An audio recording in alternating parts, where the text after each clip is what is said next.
Assalamualaikum warahmatullahi wabarakatuh. Ayo belajar bersama.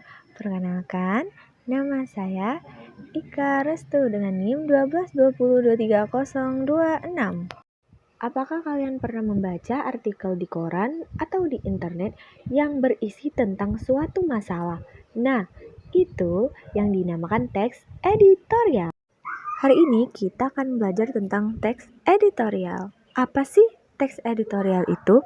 Teks editorial merupakan tulisan yang berisi pendapat redaksi media, dapat ditemukan di koran, majalah, atau website berita.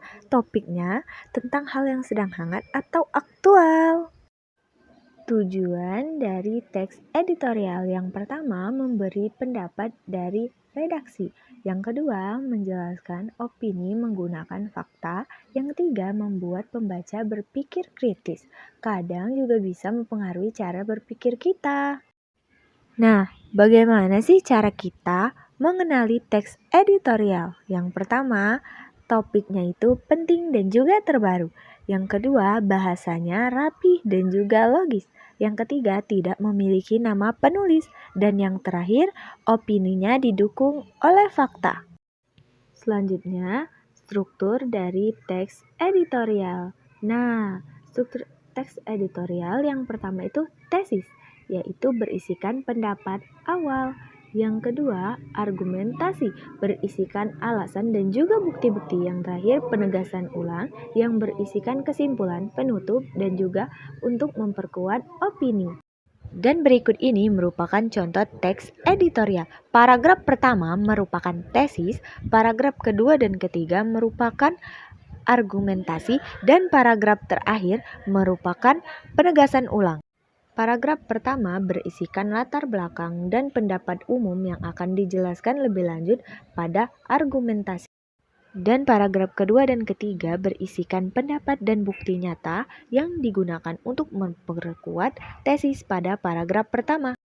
Dan pada paragraf ketiga, penegasan ulang yang digunakan untuk memperkuat pendapat awal serta mengajak opini para pembaca.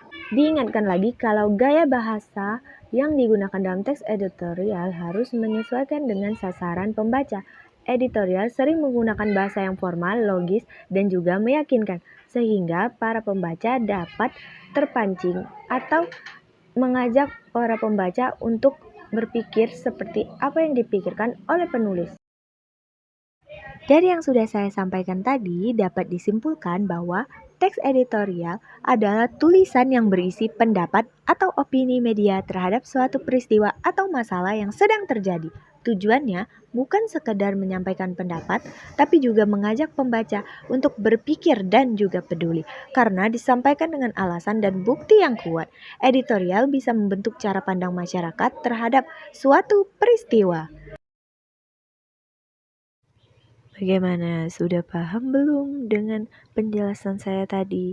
Kalau ada yang ingin ditanyakan, silakan tanyakan di kolom komentar. Itu saja yang bisa saya sampaikan. Terima kasih. Sampai jumpa lagi di video pembelajaran lainnya. Wassalamualaikum warahmatullahi wabarakatuh. Om Anton lari maraton. Terima kasih sudah menonton.